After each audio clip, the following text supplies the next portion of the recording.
Hello and welcome back to another Delta analysis video. This is Delta Volcarona, which is a dark and poison type, which means it's only weak to ground. And offensively, it is not easily checked by any one type, so it can pretty easily run dual step and cover the vast majority of Pokemon. Um, it's just defensively pretty damn good. And looking at its stats, 85 HP, 65 defense, 105 to death.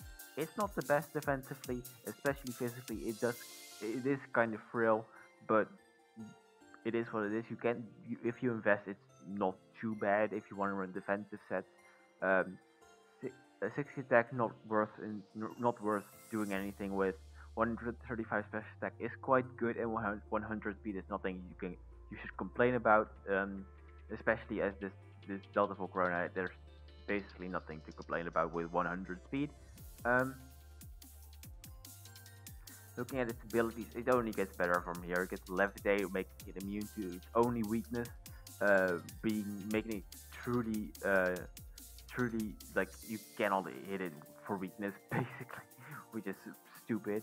Absolution gives it a 1.5 times special attack bonus in darkness, which is very good, but it does take 1/8 of your HP at the end of the turn. Could be good with Lunar Cannon or something like that. But basically, most of the time you will be running Levitate because it's more consistent. And obviously, it's just stupid good when your only weakness is ground, and Levitate ignores that, basically. Some utility moves, it does get. I know this Pokemon struggles a lot with 4 move slot syndrome, but you still get some utility, and I have to mention it, basically. Tailwind to boost your team's speed by 2 times, Defog to remove hazards, Screams terrain, Whirlwind to phase things out, Taunt to prevent things from using status moves in the first place, Knockoff to remove items, U-turn for pivoting, and Draco Jet for priority. Taunt and U-turn are pretty good, and Knockoff can always be useful, but generally speaking, you don't really see the other moves being used from this. But hey, what can you do about it? Um, the first set is, I think, the best set for this thing, which is annoying as hell. Um, this thing is basically not breakable. If you invest heavily in physical defense, you just run max phys max HP. This thing becomes near unkillable because it has no weaknesses. Just clicks Roost, clicks Toxic Spikes. It will stall things out. Dark Pulse, Corrode, still hurt with 135 special attack. So even if it's uninvested, it's still pretty strong. It gets super effective KOs. Um, you can also run, like, instead of Toxic Spikes, mostly like Toxic Spikes is the most flexible move slot you have here.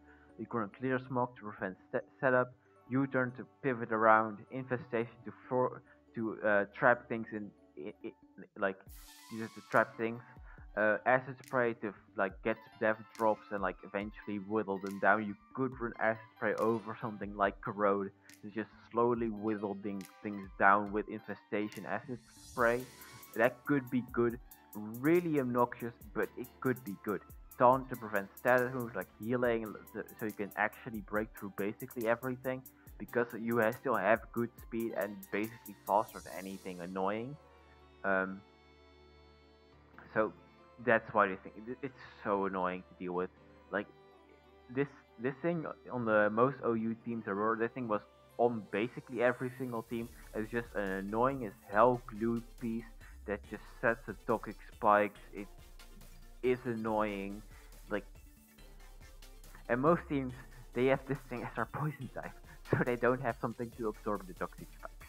So unless you're like Pax or something. But like, it was so annoying.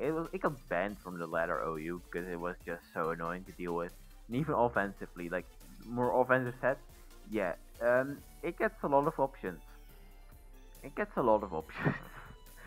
But usually you do on Dark Pulse. Corrode, Roost is something that's like a personal preference, but I'm not gonna name all those moves. But there are a lot of moves it gets. It gets basically every single type of coverage. I think there are a few types it doesn't get, but the vast majority it gets Fairy, it gets Dragon, it gets um, ground coverage, it gets grass coverage, it gets electric, ice coverage, water coverage. It gets all the coverage. It gets fighting coverage. It gets, what doesn't it get really? Um, but yeah.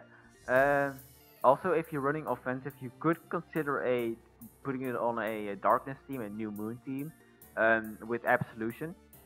And then you would run like lunar cannon to just break everything. You could run surf. Surf is boosted in new moon, although that's more of like a if you prefer surf, if you want to have the surf coverage, you can run it.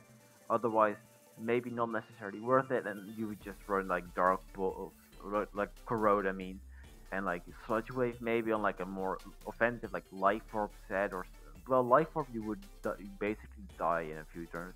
Maybe like black glass or something stupid like that. Just run like offensive as hell. That should work on like you're in like Scarf too, like Scarf Lunar Cannon and frog everything up. Um, this thing is insanely good, extremely versatile, gets a hell of a move set. Learn set. It gets so many moves. Like this, I named all these moves, and that's probably not even all of it, honestly. What else is there? There's obviously coverage. I said this is not even a physical move. This is only the special moves, although you probably won't run physical moves. What else does it get? It gets thunder wave. It gets thunder. It gets what else? It gets dark matter if you want to nuke. It gets gravity, although that won't really help you. Icy wind. Uh, it gets a new moon itself. You can run that. It gets like whirlpool to be annoying. It gets snarl to be annoying. It gets a lot of. It gets like explosion too. I think it's explosion. If you just want to boom, you can boom too. Like this thing can do basically whatever you want it to do. This thing can do that, except setup. Setup is the only thing it can do. Unironically, the only thing this thing can do is setup, which is thank God it stops it from being insanely broken compared to just being broken. Um, but yeah, that's Delta Volcarona. Next up, I think we're finally in Kalos Mons. I think it's Amora next or a Scudra, either one. It's gonna be a fat water either way. So see y'all then. Goodbye.